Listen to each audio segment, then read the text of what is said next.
Agree or disagree with these statements about this weekend's UFC 265 event in Houston? So let's start off with a bantamweight bout between YADONG and KENNEY. Now, both fighters have similar records and are coming in off of losses. So Kenny is a slight favorite at minus 120, but it's a close matchup. So who are you chasing in this one? Yeah, Jesse, like you said, this is a really evenly matched fight. Like, even if you look at their metrics, their advanced metrics, it's very similar in terms of striking and grappling. Kenny's a good wrestler, so he's going to have the advantage in the wrestling department in this fight. And if you look at one metric for someone that's not that great, his takedown defense isn't that great. It's only 56%. So I think that could be Kenny's path to victory is takedowns, and he can edge out a win that way. So I'm looking at Kenny in this fight. Okay, moving on to the women's strawweight division, we have TECIA Torres battling it out with Angela Hill. Now, it's a rematch of 2015 fight in which Hill said it was the worst fight in UFC history. I hate that fight in response to her unanimous decision loss. So Chaser face, she gets her revenge as a slight plus 115 underdog. Yeah, so in that first fight, TECIA Torres had a lot of control time. It was 9 out of 15 minutes she registered control time for that fight. And Angela Hill said that's not going to happen again. So she's really, really bent on making sure that she doesn't get tied up.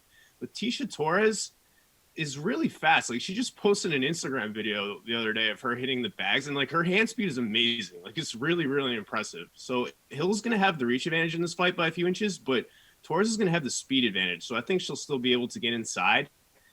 And I think with that speed advantage, I think she's going to have the edge in this fight. So I'm picking TECIA Torres in this fight. All right, in a welterweight bout, Michael Chiesa will take on the slight minus 115 favorite VICENTE LUQUE. Now, Chiesa comes into this one hot off winning his last 4 fights. So Chaser fade, he can extend this streak. Chiesa's, he's averaging a lot of takedowns. He's averaging about 3.5 takedowns per 15 minutes. That's pretty strong takedown volume. And LUQUE's takedown defense is not that great. He's only stopping 65% of opponent takedown attempts. So I think Chiesa, I think he's going to be able to get this fight to the ground. And if he can do that, I think he can win there because he does have a good top game. So I'll go with Chiesa. All right, next up on the card is the co-main event. It's a bantamweight bout between two 34-year-old Brazilian fighters, Jose Aldo and Pedro MUNHOZ. Now, with the line nearly even in this one, is there a winning method or a fight prop that you're chasing? Yes, there is. So MUNHOZ is really tough. He's never been finished. All 5 of his career losses are by decision, and he absorbs a lot of strikes. He's taking about 6 significant strikes per minute. And Jose Aldo is going to have a 5-inch reach, which is notable. So I think Aldo can outland MUNHOZ over 3 rounds because this is a 3-round fight. Aldo's been in a lot of 5-round fights because he fights in a lot of main events and a lot of title fights. But this is only going to be 3 rounds. So that'll help Aldo's cardio.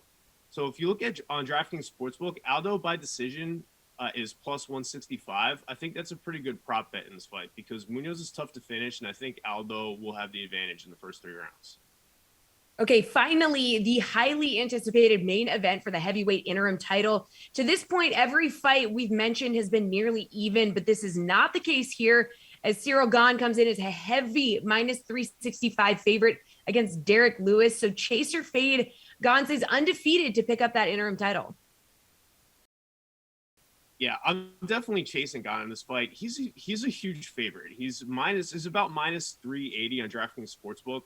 It might have gone down a little bit to minus 360, but it's in that general range.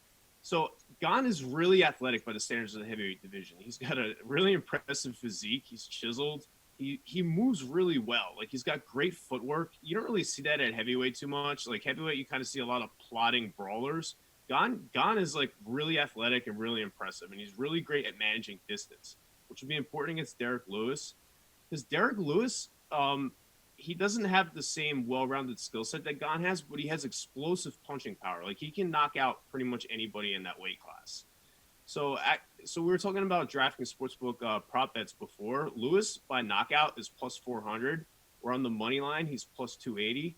Which to me, that's interesting because I don't see how else Lewis can win this fight. Like, he's not going to win a decision, and he's not going to win by submission. He doesn't go for submissions. So if you're going to consider a prop bet on this fight, Lewis by knockout at plus 400 is something you can think about. But I think Gane's going to win this fight.